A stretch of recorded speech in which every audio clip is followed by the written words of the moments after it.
As you probably know, I've always been fascinated by the medieval period, so I jumped at the chance to talk to Eleanor Yeniger about what life was really like in the Middle Ages, what the people must have been like, and what they can tell us about the way we live today. Welcome to Future Imperfect.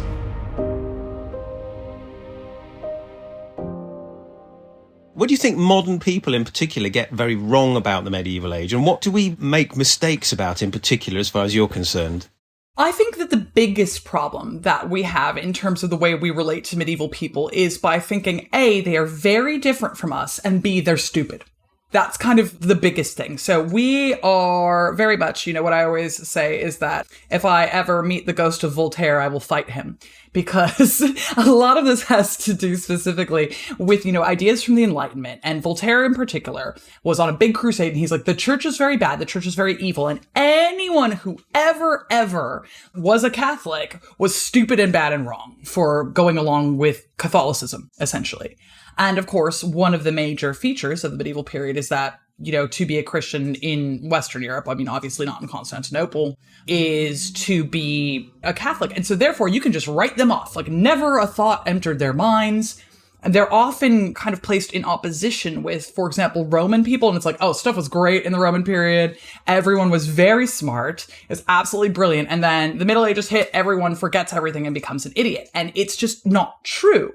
And in fact, a lot of the things that we like to pick medieval people for and say, oh, well, you can tell that they're stupid because they believe in humoral theory. I'm like, homeboy, Galen came up with humoral theory. All the Romans believe in humoral theory. There wasn't like workable medicine. Workable medicine doesn't come along until the 19th century. So maybe be a little kinder to people for believing that. If you want to be that mad at anyone in the Tudor period as well, go for it. But why is it that we focus on medieval people? Having said that, there's obviously a lot of ways which they are different to us because part of the reason that those criticisms stand really well is, they've got a completely different way of thinking about knowledge, for example. So, they kind of see knowledge or learning as a cumulative process over time between all people. The phrase standing on the shoulders of giants is a medieval one. So it comes from the idea that, well, there's the ancient philosophers and we can get where we can get because they've already done this work and we can see that. So systems of knowledge don't seek to kind of rewrite anything. They seek to build. So they're always assuming that there's a bedrock of what's correct, and then you simply build on top of that, which makes a lot of sense if you think about it. But we, in an era where we've really changed the way that we think about knowledge, we are saying that you have to consistently say, now, is that true?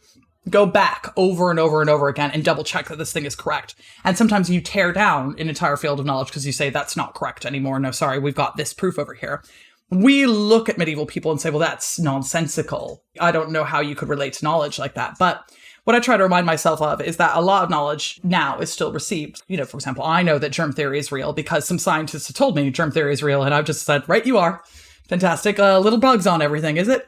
Great. Got it. Fine. Moving on with my life. I don't go check that. So there are still some elements that are, very similar about our life, but we just don't think about things in quite the same way. And I think that's a huge cultural shift, really.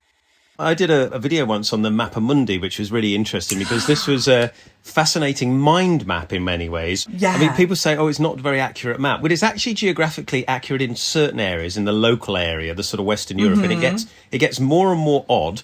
No, more and more mythologically entwined the further away it gets. They put Jerusalem right in the middle of it because their worldview was Jerusalem was it. And then the further east you start to, which is up on the Mappa Mundi, you get to heaven eventually. Literally, you get to heaven, and there's heaven and hell and gates, sinners and everything. And so this mapper was part atlas, but also part reference for mythology. So it's got what we would call real mythologies. It's got the Golden Fleece, and it's got all these things. But it's also got what they considered possibly to be mythology, like the Red Sea, which was coloured red because none of the people that made it, and it's called the Red Sea, so presumably it's red, which is interesting. And then it's got it's got the path of the Israelites wandering for 40 years, a sort of squiggle roughly where they thought it was. And it's got mythical beasts as well, and some real beasts. And so this sort of melange of real world and it getting the further physically away from you, the more mythology sort of takes over as we understand it, is fascinating. It's a really interesting thing. Sorry to just jump in. I'm so excited because I think you've really got it nailed on the head here, because what the Mappamundi kind of does, you're right, it's not a thing that you could take and say, okay, well, that's it, I'm going to get in a boat and sail somewhere. But that's not what it's intending to do. So like a Mappamundi is doing exactly what it is you're saying here, where it's bringing together, well, here's what we know about what actual geography is, and here's where that makes sense in our cosmological understanding of the world.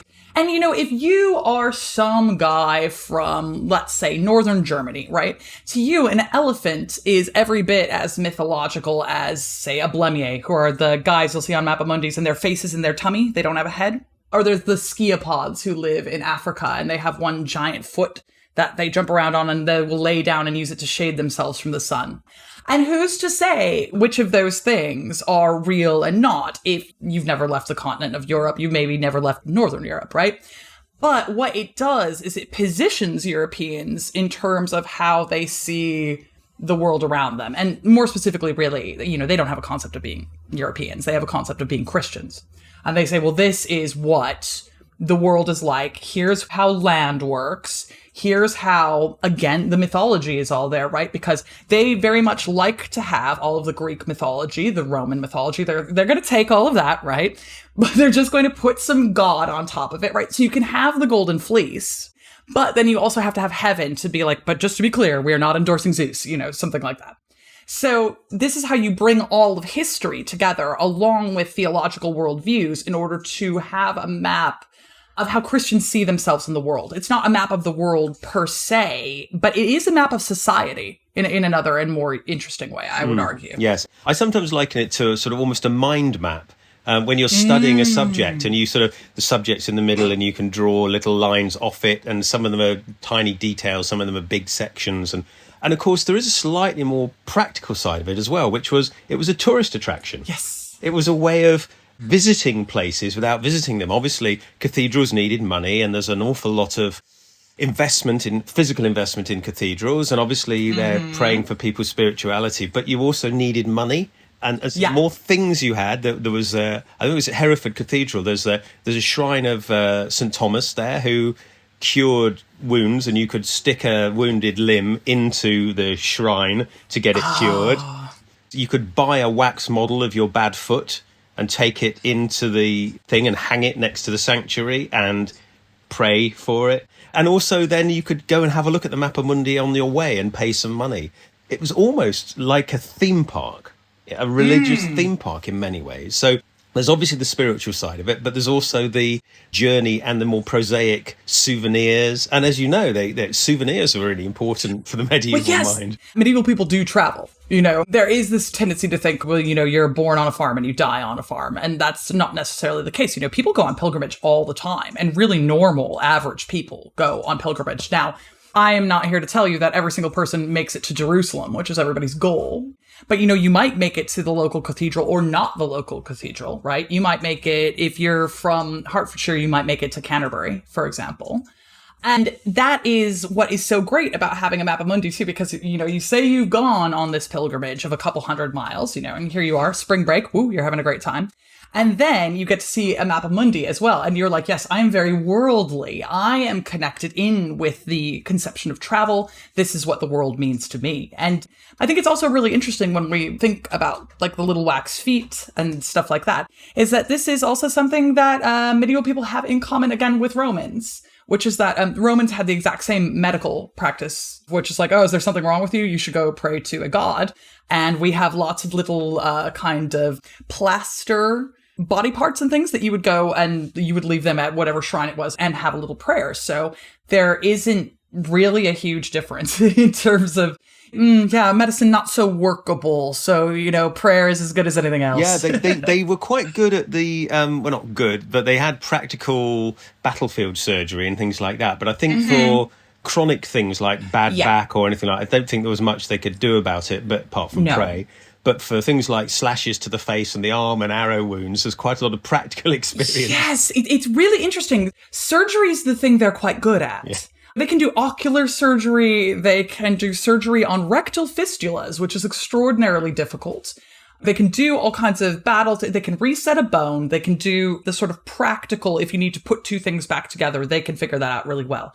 But then if you get any kind of bacterial disease, your guess is as good as any. I often think about it as a little bit like medical craft skills. They're actually quite good practical skills they've got. They can stitch up a person, because a lot of people had physical skills that are perhaps in decline today, with a few notable exceptions, that a lot of people don't do these things for themselves because they don't need to. Whereas back in the medieval period, and of course the medieval period is a very long period of time, so we're horribly generalizing when we talk about what's medieval. Yes, that's right. We're just doing a quick 1100 years. It's fine. Yeah, exactly.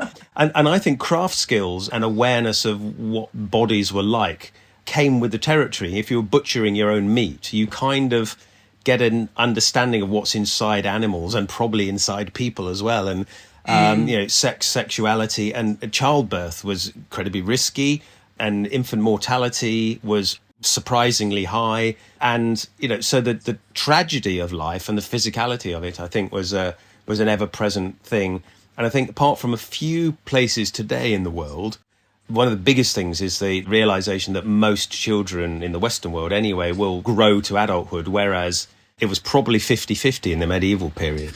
Oh, yes, absolutely. That's one of the biggest differences. And it is, even when we talk about infant mortality, that's really a 20th century thing. It wasn't until the 20th century that we really tackled it. We do see things get slightly better.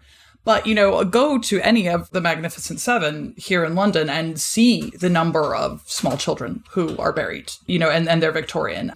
But yes, it is interesting as well, because infant mortality is extraordinarily high in the medieval period. And that gives people a really skewed idea about life expectancy as well.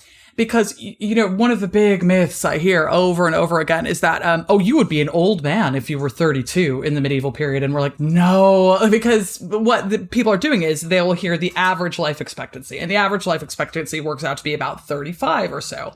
But that's because if 50% of all people die as infants, so they're at an age of 0, and then half of the population has a 0. And so what does that mean if we're doing our averages? And actually, if you survive childhood, and for women, if you survive childbirth, so life expectancy is a little bit lower oftentimes for women because childbirth is extraordinarily dangerous, then you can live into your 70s, and that's no one's surprised by that at all whatsoever. It's not remarkable. It's remarkable if someone lives into their 90s, which also happens, and everyone's like, check him out, 90-year-old, that's a big deal. But there is an expectation about the cycles of life, and that people will make it to their 70s, but it becomes skewed by how extraordinarily high infant mortality is. But again, that's not a specific hallmark of the medieval period in particular. Again, you're going to find that among ancient Greeks, you're going to find it among ancient Romans. Children, especially small children, until very recently, were very fragile things. And, thank God for inoculations, essentially. It's made a huge difference. One of the other things I think that the media, and in the broadest sense of the word, is quite responsible for is this idea that the medieval period is muddy. Always muddy. Everybody wears leather, which is an unusual type of. Some people did wear leather, but not the way they wear it in TV shows. And everything was sort of subdued in colour. And one of the things that I've found in my studies is the absolute obsession and love of colour and bright colour in a way that is completely unfamiliar to us today. Yeah, we would think that medieval tastes are excessively gaudy, is what we would think. They were just basically, if they had a surface, they were like, I'm putting a mural here, this is what I'm doing, So it's interesting because a lot of this comes to us because the edifices that we still have that are medieval are often castles or cathedrals, and tastes have changed over time. So what happened a lot of times is that all of these residences would be plastered on the inside. So you build the stone walls and then you plaster them, and then you take the plaster and you paint all over it, and you paint it all kinds of different colors, and you put some murals on it. So we know, for example, from written records that I think that Notre Dame used to be like bright yellow inside with all kinds of paintings all over. And this would be very, very common. And sometimes we can have records saying, oh yeah, it's painted like this because someone will have gone to the cathedral or the castle and they'll say, this is how it looked.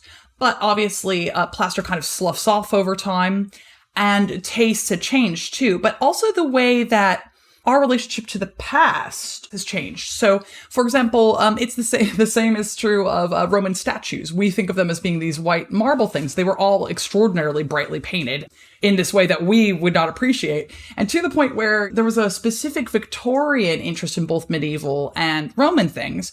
And Victorians would go get a hold of a Roman statue and be like, what's all this paint? Get this off of here. And they would, strip to make it what it looks like in their head. And the same thing happens sort of with medieval buildings, is if the plaster isn't in particularly good nick, then everyone will say, get that off of here. I'm trying to see, the medieval stone. I want the Gothic experience. But that's not the Gothic experience. Any person who, most people are doing their own kind of like weaving and dye work and making their own cloth in their cottages, they're growing their own pigments and they're like, I've got a yellow dress, like yellow is actually one of the pigments that is easiest for people to make. And so a lot of clothes are blue, a lot of clothes are yellow, most clothes are colorful. I often point people in the direction of, our best place for things like this are 16th century paintings. So it's not necessarily medieval, it's more early modern, but if you look at kind of like feast scenes of peasants, for example, wedding scenes or parties of any sort of kind, you'll see all of the peasants, they're dressed in red, they're dressed in yellow, they're dressed in blue. And there's not a single kind of brown dress in sight, but the way we think about it is it's like a stone wall that's dripping water. And then, someone in filthy rags underneath it. And it's just not how the world was, No, but it's a very pervasive image. And I've done a few bits and pieces as film extra and sometimes asked to bring my own clothing, my own reenactment clothing. And I turn up and they're looking at it going, they didn't have that bright blue. They did. This is actually woad. This is really actually did, dyed with woad. Yeah. And they wouldn't have combined it. Yeah, they would. We actually have paintings. So there are soldiers in red and white hose, basically men's stockings. They're red and white and they're going to war with one leg red and one leg white. In some cases, they're split up into red and blue. And you have to look at the slightly post-medieval, but just the Landsknechts and what they were doing with their the doppel soldiers. They were paid twice as much and they spent their money on fashion. And they were literally going to war with enormous brightly coloured hats. I love this because you'll see in the 14th century, one of the reactions to the plague that some, not all, but some preachers have. So Bishop Thomas Brinton, who's down in Rochester, he says that one of the reasons why everyone is suffering from the plague is because everyone is dressing too sexily. And he's like, guys are just walking around in these very brightly colored tights and their shoes are so pointy and you need to stop that because this is just too sexy. Why are your clothes so bright? Why are your shoes so pointy? Why are your hose so tight? And it's this whole world where, that is so common. Rochester is a fairly good sized town, but it's not Paris or something. But, so it's you have this at every level of society. People love to dress up. They love bright colors and they love fashion, to the point that fashion is one of the first things that, when people start getting a little bit more money for fashion, this is the sort of thing that royals are like, we got to crack down on this. These people are getting too fancy. You cannot tell the difference between them and us. And we've got to. They actually introduced laws, didn't they? Sumptuary laws. Yeah, sumptuary laws. Yeah. And that was to try to keep people in their station because they now have too much money and you can't wear this because that's reserved for nobility and nobody will be able to tell who's important and who's not if you can wear the same clothes as us. Exactly. And it's one of those things where you can tell how much money people had for clothes and were willing to spend on clothes because you don't have a law like that if it's not available to people. If you go back to the 7th century, no one is like, hey, look, you can't just go flouncing around in furs. All right. You understand me? By the time you hit the 13th century, 14th century, that very well may be the case, So again, it's a really long period of time, but especially in the late medieval period, they just love to dress up. And, they're not so different from us. We love to dress up now. It's just also, we don't dress as brightly. We don't actually. I think we would probably be shocked if we went back into some towns and cities and it's like, this is so awfully gaudy. And there's a place in York, can't remember the name. It's one of the halls in York that they've repainted in the style. Hall, yeah. Great. And if you go there, the main living hall has enormous vertical stripes of red and green. Yes. And painted flowers in various different places, all sort of hand done. So it's not perfect, but these are stripes of bright red that's about a foot across, and another stripe of green that's about a foot across, and all the walls are covered in this stripe. And I'm thinking, this is way more gaudy than the most gaudy wallpaper you could ever get in the 1970s. I mean, it just blows it away for its shockingness. And I love that about them. You know, I love their complete over-the-topness. And I think it's a real shame that it doesn't come up a lot of the time. So, for example, the medieval film that I and everyone else in the world is hanging out for at the moment, Sir Gawain and the Green Knight, I guess it's called The Green Knight, is coming out. I'm very excited. I cannot wait to see my very good friend Dev Patel and look at him in a respectful manner. But the thing that I think that a lot of it is like really true to what the story is like, and it's spooky and atmospheric. But then the only shame is, again, you've got like, here's the stone wall, here are the really muted colors. And it's like, I would just love once to see the bright, stupid colors. And, you know, someone wearing a party-colored pair of hose. I would love that. I would love it. I would just lose it. I would love to see somebody wearing poulaines, really, really pointed shoes that are... I love them. In a way, it looks absurd. I mean, there's a TV show called Blackadder. I don't know whether you're familiar with it. I love Blackadder, yeah. And what Blackadder was wearing isn't actually absurd. It is actually slightly understated from all the records we have. Because it's black, yes, you know? Yes. So he was actually being subdued, but his shoes, his crazy hat, you know, his enormous shoulders, they're all actually quite authentic in many ways. Mm-hmm. Yeah, absolutely. His pudding bowl haircut is literally cut with a pudding bowl, is what some of them had. If the visual records we have of the time are accurate, and I see no reason to think they wouldn't be. Yeah, and I mean, I think that a lot of the written records back it up because, you know, that's why you see complaints about it, is because people are stating, yes, that's what's happening. And the older generation is, as they are today, complaining against the younger generation is ruining things, or their fashions are outrageous, or their shoes are too pointed, or whatever it might be. Every time. Which is exactly the same as today. And as you get older, you think, the trousers that young people are wearing sometimes are ridiculous. You go, I'm just saying what they've been saying since ancient times. That's just a sign of age. Exactly. That just means that you're getting on. So, like, never admit it. Yes, never admit it. Getting on to warfare as well and showing off a little bit. I was having a discussion with somebody about some particularly flash armour with gold on it and jewellery and everything. And they were saying, well, that would have just been for ceremonial purposes. I went, no, I don't think it would have been. I think the whole point is to show your magnificence on the battlefield. I would agree with that because, you know, one of the things that I would have to say about that is who's saying that the battlefield isn't a ceremony.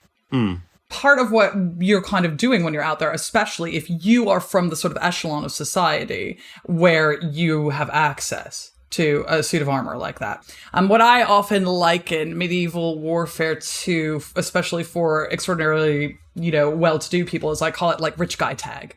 Right? Because, you know, the purpose of war for someone who could have a suit of armor like that is not to necessarily get killed or kill anyone. You want to go kidnap someone from the other team who has the same rank. So you want to kidnap him, you want to hold him ransom, and then you're going to get a lot of money out of this. Look at the number of times an actual king is captured on the battlefield. How many times is the French king dragged back to England? You know, this is even happening in the early modern period. You know, Charles V captures Francis. And there's this ongoing Valois-Habsburg rivalry. And he has him. He's got him right there. And, you know, basically Francis spends a bunch of time writing poor me letters to his mum. And, like, that's what happens. You know, it's not warfare in the way that we think of it, where two people are like, all right, that's it. We're going to kill each other. That's never what's on. So, you know, you go out there and you say, yes, here I am a golden god, look at me. And unfortunately that might get you kidnapped. But it protects you in two ways. It says, I'm wealthy, therefore don't kill me, because if you kill me, I'm probably worth scrap value, and that's not nearly as much as if you are going to ransom me. So, yes, we'll fight, and my armour will probably prevent me, unless I'm very unlucky, from death. And this is, I think, why guns are slow to be adopted, because they're a little random, they're very inaccurate, and they will kill somebody regardless of their social status on the battlefield. But the armour, broadly speaking, will protect you mostly, not always, from, of course, that kind of lethal combat, whereas your poor ordinary soldier is getting mown down in waves. And it must have been a very different experience. But there are battles where, you know, Agincourt, for example, all the captured French knights, the English needed to kill them, but the knights, the men-at-arms, refused to kill them. They had to give it to the lower orders, if you want to call it that way, the archers, to go and slit their throats. And that caused absolute outrage at the time. It was way beyond, I mean, it was a war crime. What we would think of as a war crime back then, you could justify it, arguably, and there will continue to be arguments about it. But it's really interesting, these moments where It's the exceptions that almost prove the rule. And it must be the same for you when you're looking into some of these things about the apocalypse and what people are complaining about. Because as you said, there wouldn't be rules unless people were breaking them. They wouldn't need to put the rules in place. Completely. So the apocalypse, this is something I'm relatively unfamiliar with when it comes to the medieval period. And I obviously know the book of Revelations and the whole biblical side of things a little bit. But tell me a bit about that and how that affected the way people saw the world. Presumably it ties into plagues as well. Oh, rather. But you would be surprised how often the apocalypse comes up. And I suppose, I've already made a generalized reference to this, but, for, what we would call Europeans in the medieval period, they're Christians. And that's the thing about them, is that they live in Christendom. And one thing that we really tend to forget now is that Christianity is a linear religion. It's positing that there is a beginning, middle, and end to the universe. And there was the beginning when God made everything. Jesus came right in the middle, and then we are now in the end bit, and we're waiting for Jesus to come back and for the apocalypse to start. There are all sorts of things that are going to presage the second coming of Jesus. It might be the arrival of Antichrist, who is an almost entirely extra biblical character that people just kind of made up. It's kind of fan fiction, but it's definitely taken on a life of its own. And then there's the things that are in, the apocalypse. But the thing is, for medieval people who are living, breathing all the time, Christianity, they don't see this as, a story that is kind of explicative of their world. They see this as absolutely the truth. And for them, when Jesus says, oh, I will be right back, you won't know the hour of my coming, is something that he refers to multiple times in the Gospels. And so they're ready for that to happen, right? So within that context, they're constantly interpreting the signs of the world around them to say, okay, well, now is when it's happening. So it's interesting the times that it comes up. So there is a huge tension around the year 1000, for example. So they're well, in the year 999, everyone's having a freak out. They're well, this is surely Jesus is going to come back in the year 1000 because it's a nice round number, essentially. They really do like numbers to have a kind of a specific meaning. They think about math as a kind of divine explication of the world, right? So if you can kind of figure out math, you're kind of thinking like God is. So for them, the year 1000, that's a really obvious point. And people will point out things like, oh, do you see these Vikings? They're everywhere. And there's these big pagan hordes. That it refers to the hordes of Gog and Magog, who are basically in a lot of the Antichrist theory. And so that's who that is, these bad pagan hordes. And so, clearly God's going to come back and Jesus is going to come back. It's going to be the end of the world. That doesn't happen. Then, anytime there is a famine, that is something that comes up a lot. So the 14th century is absolutely lousy with apocalyptic thinking, because in the first place, you have the Great Famine. I think it's from 1315 to 1317, if I've got my dates right there. Absolutely terrible. It's very, very cold. It's very, very wet. 2 years worth of crops fail and everybody's starving. There you go. You got your famine. So that's one of the horses of the apocalypse, right? And then, who comes along a couple of decades later? It's pestilence, the Black Death. And you can be forgiven for thinking, if, say, you live in Florence and 60% of the population has died of the plague, you could be forgiven for thinking it might be the end of the world. Absolutely. I mean, in a way, we were all living through that in the COVID pandemic. I can understand a little bit more about what it feels like, perhaps. And that's a disease that is killing a minuscule fraction compared to the Black Death. And we have ways of treating it, and not for everybody. And we know what it is. And we know what it is, and we understand it. We know what transmission is all about. But if 30 to 60% of your colleagues stopped turning up for work because they've just died of this disease, I don't think any of us would not consider it was the end of the world, actually. I mean, and in many ways, even, under COVID, which is, again, it's a fairly benign pandemic as pandemics go. That's not to say that I don't think, everybody get vaccinated, wash your hands, be careful. That's not to say that I don't believe that. But one of the things that we can say is that our world has probably irrevocably shifted as a result of this. Our ways of working have changed probably forever. There are these certain things that have really shifted as a result of that. And with a much more benign pandemic, how much more would that be the case when we're talking about the Black Death, which is, by all accounts, the worst epidemic that the world has ever seen? And it predated societal change as well, didn't it? Because I believe that peasants, agrarian workers, suddenly realised, actually, next door needs workers, and they're offering to pay us 2p a day instead of 1p a day. Yeah, it's really interesting because this is one of my favorite things that happens, but at the same time, I always say we have to be really careful about it because you will see kind of in the first place, peasants start to say, hang on a minute, I could maybe move. And then there becomes like a big crackdown because they're like, oh no, the peasants are realizing they could move. So at first you will say people going, all right, well, that's it. Who's going to stop me? I'm moving down the road and I'm going to go get higher wages. And then at times people are like, no, legally, we will stop you. So there are multiple laws that are promulgated specifically in England to be like, you cannot ask for more money. That is it. There is a line. Then you get the Peasants' Rebellion. Much more successful than, a lot of other peasants' rebellions had been, but it is essentially quashed. But then we do see wages, boop, they go up a little bit because everyone's like, remember when the peasants murdered everybody? Okay, we maybe want to keep them happy.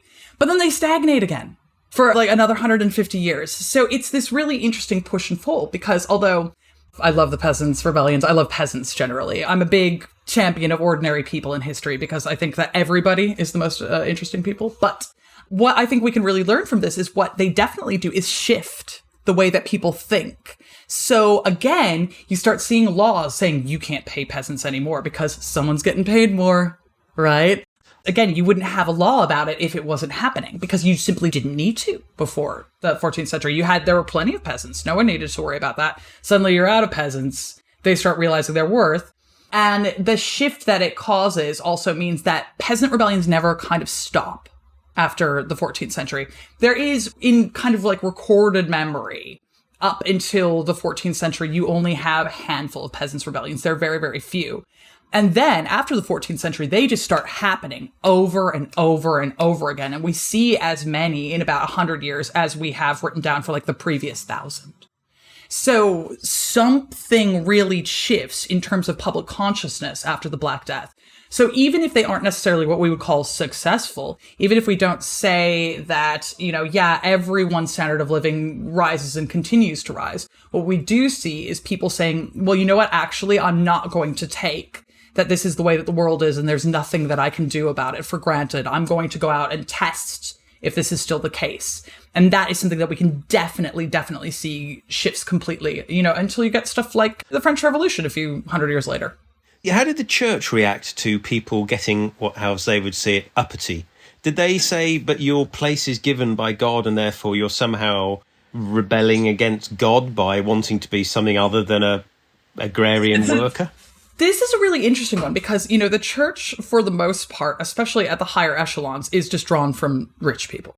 No one who became the Pope or no one who becomes a bishop was born a poor boy on a farm. That's just simply not the way the world works. Oftentimes that's somewhere where extraordinarily rich families kind of send their extra sons, especially after primogeniture. So you just kind of like shuffle some along to the church. They can be a bishop. They'll have a great life. That's not necessarily true of parish priests or something like that. But so they do tend to echo sentiments about the idea that the rich are in charge of society for a reason.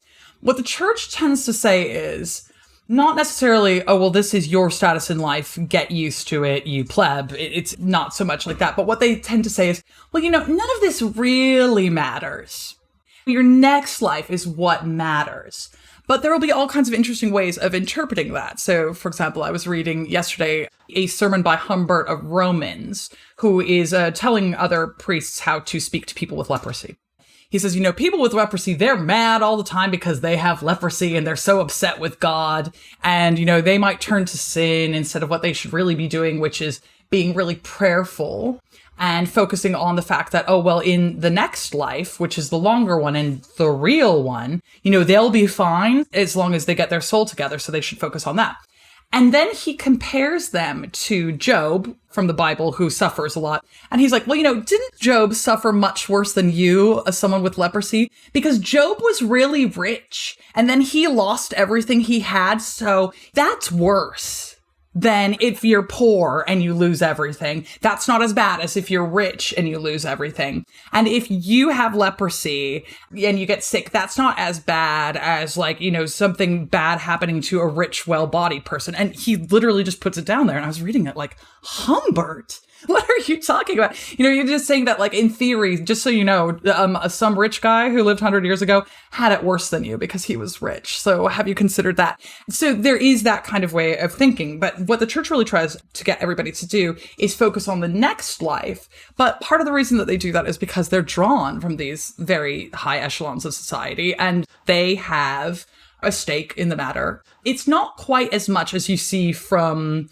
for example, royalty themselves, who are very much like, yes, I am anointed by God. Oh, and by the way, I am descended from a mythological figure, so I've got that going for me. And I'm simply different from you people, So the very, very well-to-do secular people will really lean on that God has anointed me. Whereas the church never wants to give them too much of that either, because the church also might want to come in at any time and make you not the emperor, or make you no longer the king. The church reserves the right to excommunicate you and get someone else in. They're a little much more reticent about that.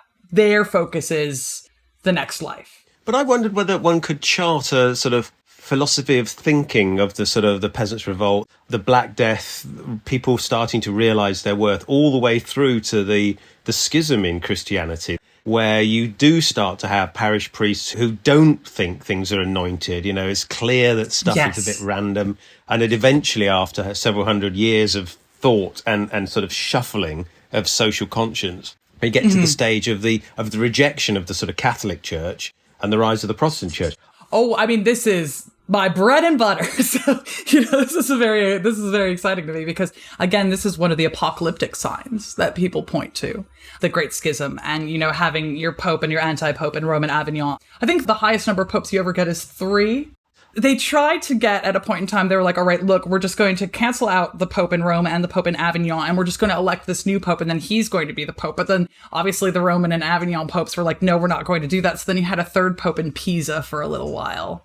And eventually it all dies out. But yes, you certainly do see this. And so one of my great loves, and one of the groups that I'm really interested in studying, the Hussites, they really kind of move on from this. And, so in the first place, they are really a kind of post-plague sort of grouping, because certainly there are nobles involved in the movement. There are certainly church people. Jan Hus obviously was a priest himself before he comes up with this new form of Christianity, and then gets burned at the stake for his trouble, as one does. But it's also this really kind of like social conglomeration. So you have lots of peasants who are involved. You have lots of townspeople.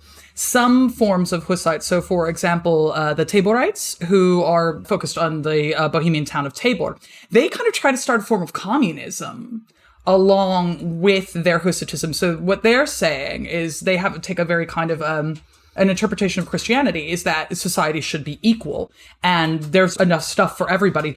This idea of a hierarchy that's promulgated by the Catholic Church in and of itself is problematic, because it's saying that humans need to be striated out in this particular way, whereas they could be in one moment. So I would say absolutely these things are connected. And there's all kinds of Hussites who write about this. So Czochitsky writes this sort of a thing. People tend to ignore the Hussites because nobody wants to learn Czech, but if an entire kingdom that is like integral to it's the richest kingdom in the Holy Roman Empire in the 15th century when all this goes down as well, because it's got multiple silver mines. It's one of the most important kingdoms in Christendom. And they're like, no, we're off. And I think there's something like 5 crusades are called against them, and the church loses them all. This is the thing that people don't realise. There were quite a lot of crusades within what we think of geographical Europe. I mean, there was the Albigensian Crusade as well, which is largely about money and land. Yes. And then the Hussite one, which has perhaps got a bit more about philosophy and church in it. But also the Hussites, they innovated a lot of battle strategies as well, didn't they? So that's fascinating. It's almost the beginnings, well, presumably it is considered the beginnings of Protestantism in some ways. But also possibly the Protestant work ethic, which is perhaps separate from the religious side, which is we can fix things and make things and invent new things. And they had war wagons, didn't they? They literally had cannon and guns inside wagons drawn by horses, and they would make them into lines and circles. And it was much more of a ordinary soldier kind of medieval, but really not medieval anymore. Yeah, but this is the thing. It's quite interesting because there's lots to be said for, and arguments can be had for years and years and years about the conception of the military revolution in the early modern period, but you begin to see things like the Wagenburg technique our good friend Jan Žižka, he comes up with this, and there is a lot of hand-wringing, again, from the sort of people who are wearing fancy gold armor about this, where they're like, these guys will not come out from behind these wagons. And then, the Hussites are like, yeah, now you're all dead, And so we have a lot of written records to indicate that women are fighting as Hussites. And a lot of the times also are a little bit more violent about things. Like there will be specific records where women are like, no, we're killing all of these people. And the guys are like, ladies, slow down. And they're like, no, we're going to kill them. You see all of these things that are very unusual in terms of the way medieval warfare works within that system. And so as someone who kind of is a Czech specialist, for me, that's kind of like the line between medieval and early modern is I'm like, well, how many Hussites do you have on the ground? Because for me, the minute the Hussites have like one, I'm like, boom, okay, that's it. The medieval period is over and we're early modern now. That's not how everybody sees things, but it just depends on what do you work on, like what is your area? I know people who specialize in the Iberian Peninsula, and they'll say, oh, well, the early modern period is over when the Reconquista is complete. And all of the Muslims are kicked. Well, they're not all kicked out. There is the small matter of the Inquisition to happen in the early modern period as a result. But when Ferdinand and Isabella take over everything, they go, well, that's it. Here we are in the 1490s and it's the early modern period now. Obviously, that can be really different here in England because a lot of people are like, I don't know, the Tudors. So it just place to place, it can all be really different. But one of the things that I think makes that true for the Czech lands is the ways that Hussites are fighting. It's just totally different. And it's perhaps the philosophy behind the fighting as well, that people are genuinely fighting to defend their land, defend their way of life, and actually kill the others. And when you referred to it at the beginning, there was a sort of medieval concept of battles as display. You went in there to show how brilliant you were. You had your bright armour, you had your fantastic warhorse, banners everywhere, and you were sort of looking magnificent, while also killing as well. But killing wasn't the main thing. There were, obviously, Towton, for example, a massive number of slaughters. But often you get the feeling that a lot of medieval battles were quite performative. They were quite about display. And the Hussites come along and say, no, we're going to stay here behind our wooden walls and we're going to shoot the crap out of you. And you're going to be dead and nobody's going to worry about you anymore. And it's almost... Nobody ever woke up. I mean, I often say this. People say, when is the medieval period? And it's like, well... It depends. It fizzles. Nobody ever, literally ever woke up and went, oh, I'm not medieval anymore. I'm Tudor. I better change the shape of my shoes. It was like, it's not how it happened. And it's the same thing, with, the end of the Roman period. You couldn't go up to someone who lived in quote unquote Rome in 476 and say, oh, well, what's it like to be medieval now that the Roman Empire has fallen? They would have been like, what are you talking about? Yes. They don't care about that. These are things that historians do to history. Periodization is something that we do to make things a little bit easier. And so, for me, the term medieval is useful because what I'm kind of signaling to people is, I kind of mean between then and then, but it's a how long is a piece of string sort of thing, because these same terms can really apply to a different period in different places. And we're never exactly spot on about what that means. And I think that that's really the work of historians a lot of the time is just, constantly redefining what we mean, constantly saying, okay, well, given this, then this might be true. We could use this word. Half of it is just sitting around and arguing about a word, Yeah, I did always wonder whether there's a transitional period of 3 generations, i.e.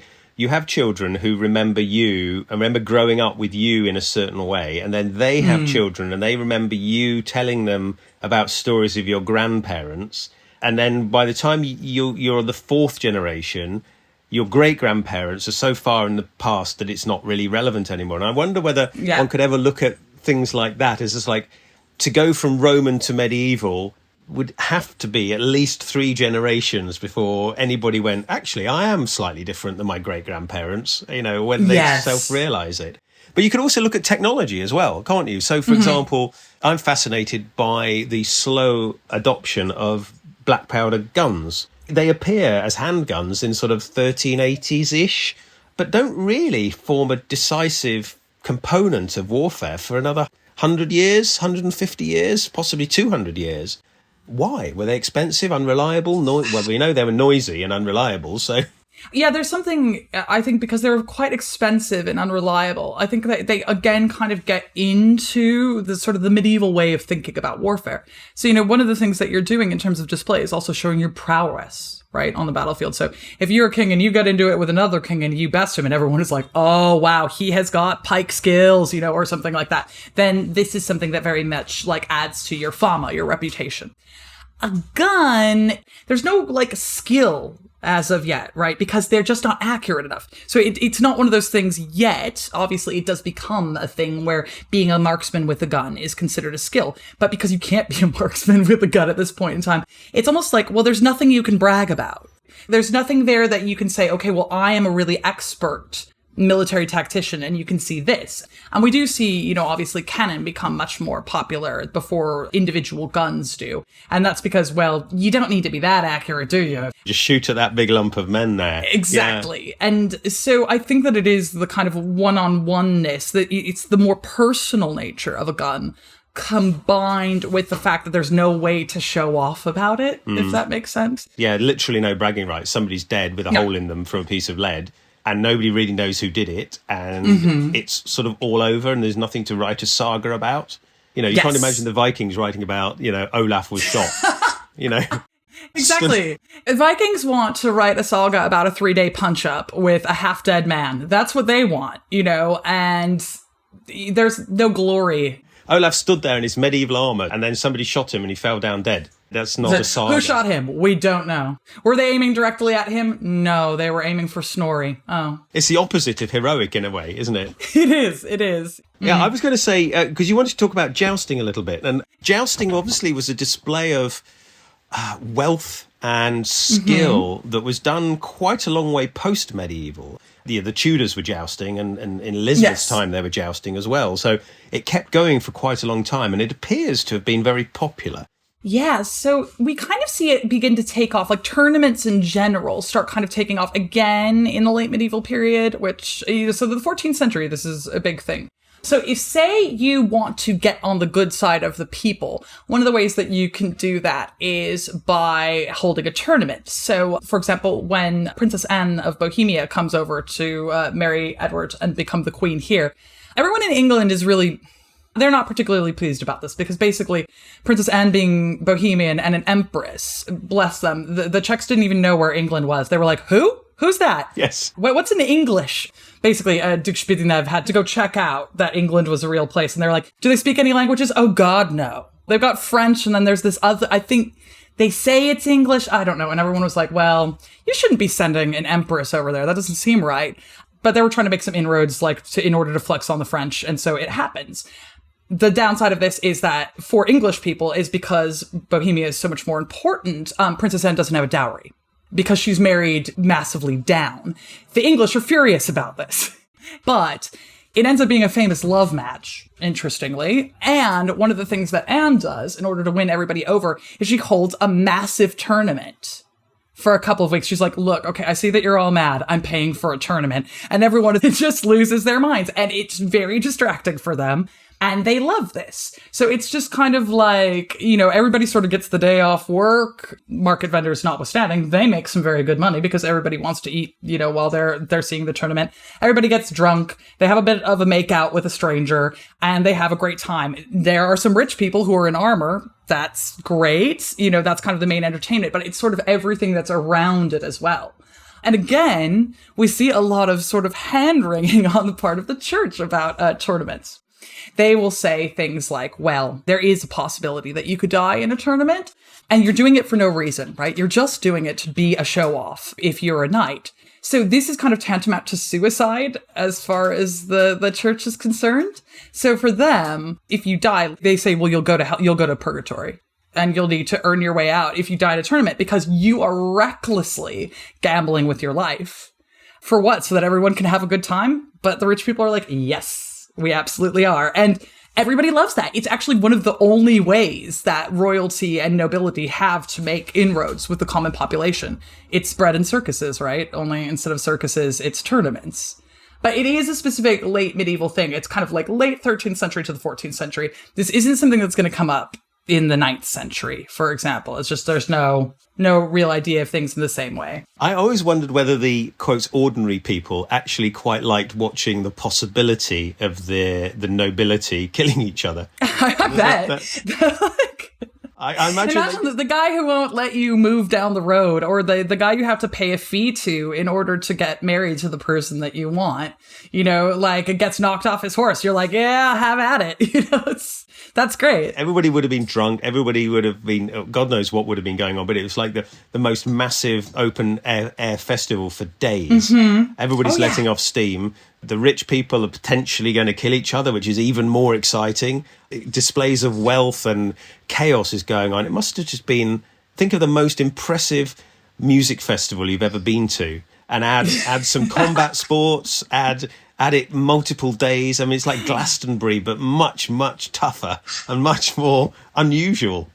People get hyped now for jousting. Yes, even, and obviously it's part of it is all the anachronism, but it's very, very cool. Well, of course, I do it. So, actually being in armour and jousting, and by jousting for real, I mean real solid wooden lances with metal do you have tips. like an oak lance and everything? I was going to ask you about I've never this. jousted with oak. It's always been pine. It's always been pine that we use, and it usually shatters. I was going to say safer. Yeah. But again, we don't really know what they use. We certainly wouldn't use ash because I think I came across some reference to ash if you want to kill a man because it's springy. And the thing with jousting is if the lance shatters on your opponent, all the energy is released in the lance shattering. So it's not so much of it's a big hit, but it's very survivable if your armor's good. Yeah. If the lance doesn't break, it bends and then it comes back out into you as well. So the biggest accidents I've ever had are when the lances haven't shattered. Right. Because the energy's got to go somewhere and it goes back into extending the lance. So, and that means two of you are passing each other and it gets hooked up under your arm, under your chin, and then you can't see because you don't know what's going on. And so physics takes over and physics becomes chaotic. And you haven't got a clue until you potentially hit the ground or the other guy hits the ground or you get to the end. Somebody said, well, what's it like to joust? I said, well, you can see the opponent, you accelerate, and then you see sky, and then you can see the end of the lists. Because if you're hit or you hit, you tilt backwards slightly. You don't tilt backwards before you hit because you're concentrating or leaning forward and you're focused on where the lance is going. As soon as there's impact, either from you on them or both or them on you, you're tilted back slightly and you can only see sky. Wow. So the worst views of anybody in the joust are the two jousters. I have a question. Yes. About jousting equipment for this. So are there specific saddles then that are used for jousting? Like, would you have something that's got, a higher back as a result? Yes, you do. I mean, the medieval war saddle, it changes during the development of jousting. There are types of jousting in Germany, for example, where they deliberately don't have backs on the saddles. Ooh. And the idea there, and they don't really seem to have much in the way of leg armour, and they have very thick lances, and we think... Nobody's, as far as I'm aware, reenacted that. We think the idea there is to smash the other person backwards off the horse, because that makes much more sense. If you've got a high-backed, what's effectively a sort of 15th century, 14th century war saddle, it goes around your hips a little bit, sort of low down around but keeps you in the saddle, but you can flex backwards. So you bend from the waist backwards, and you can actually go all the way down to the horse's rump and then sit back up again because of the design of the saddle. So you can actually be held in. The dangers are when you're lifted up and twisted. Right. Okay. So the times I've knocked people off the saddle, the lance seems to have gone in and lifted them slightly, and they've hit me and lifted themselves slightly. And depending on where the horses are, because if the two horses are going together, but if one horse is going at a different stride, of course, which is impossible to anticipate. If you get it right/wrong, depending on your perspective, you actually lift them out of the saddle and twist them over back. So you typically you rotate through, 90 degrees and fall off the other side of the horse, sort of off the... Right. You don't go backwards like they do in Hollywood. You don't fall backwards over the saddle. You sort of twist and fall out the back over your right shoulder. So that's scary. It's very scary. The only other accident I've seen in jousting, and we see this in illustrations, is when the hit is so big that both horses stop. Oh, yes, I've definitely seen illustrations of that, yes, So it's where they're like, whoa. And all the energy is dissipated in the lance impact, and everybody's suddenly gone from a fast canter to stationary.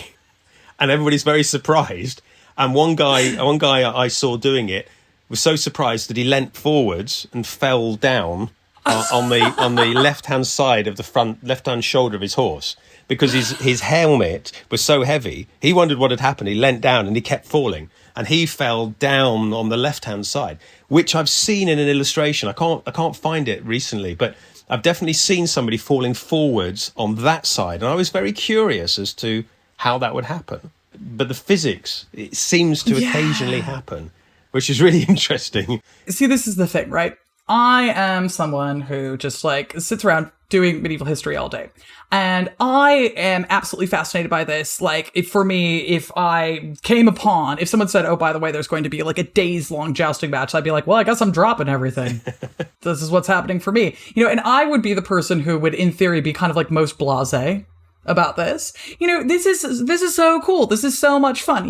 Even if people are not necessarily going to get hurt, which they can, right? Obviously, as you've made very, very clear. The worst it's going to be is like watching WrestleMania or something like that, which is quite fun. Yes. So you can see where the appeal lies, because what's going to happen? You literally don't know. It doesn't matter how incredibly skillful people are. There can be, what's the cadence of the horse? There are all these varying factors that play into it. So it's so surprising and interesting. And let's remember, this is a world where you don't even have television yet. So this might be like one of the most exciting things that ever happens to you in your life. And, that's why I'm interested in them. I love, the TV-ness of it. Yeah, but as you say, you're also jousting with wooden lances. And here's a little... I was jousting down at Pendennis, which is down in Cornwall. It's a castle down there. Henry VIII built a fort there as well. And as of jousting there, we put the lances out overnight on the Saturday night because we were jousting on the Sunday morning. Sunday morning, we couldn't break a single lance. And we were trying to work out what was going on. Oh. The sea mist had come in, and it was very misty overnight.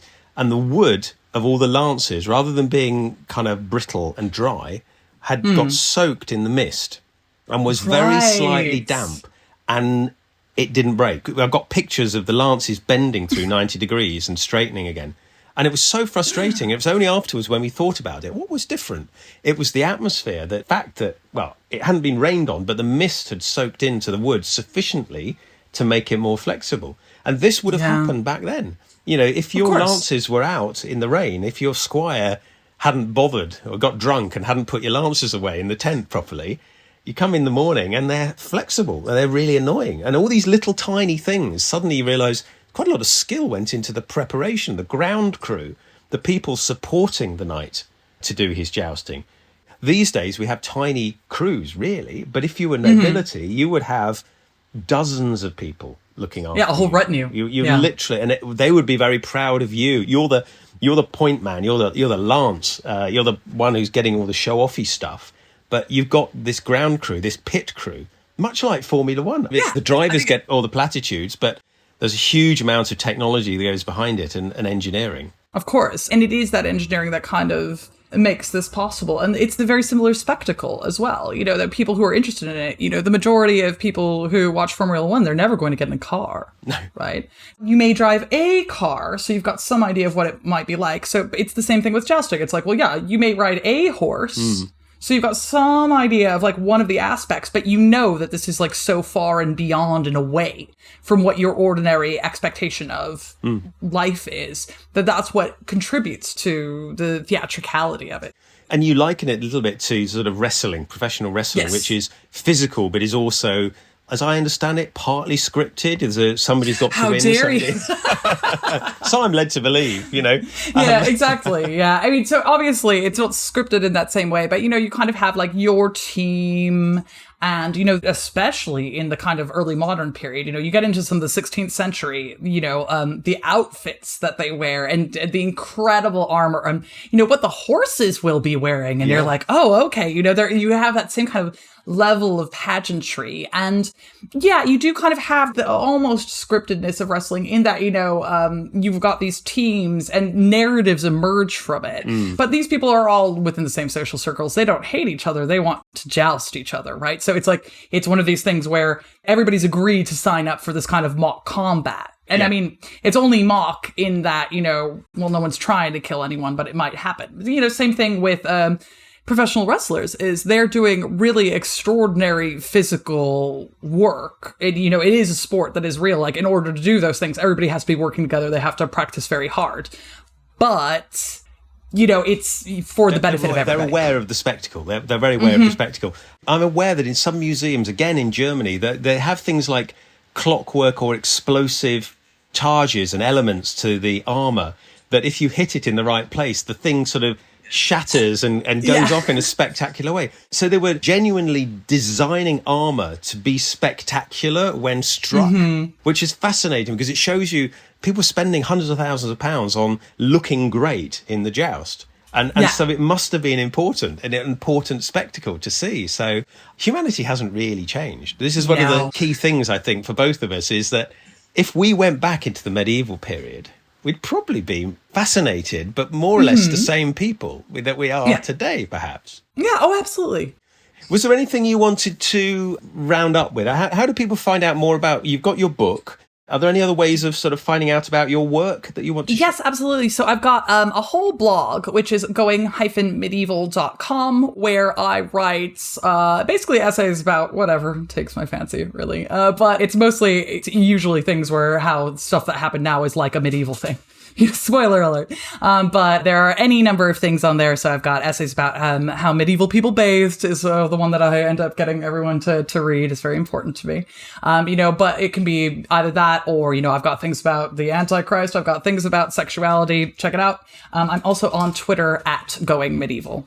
Fabulous. Thank you very much. I feel like we could keep talking for about another 4 hours on this. I would love to talk to you again about stuff. We haven't done anything about the sexuality side of things and bathhouses and the concept of sexuality in medieval times. But we will come to that another time because it's deserving of its own whole podcast. But that was absolutely wonderful. Thank you very much. It was an absolute pleasure.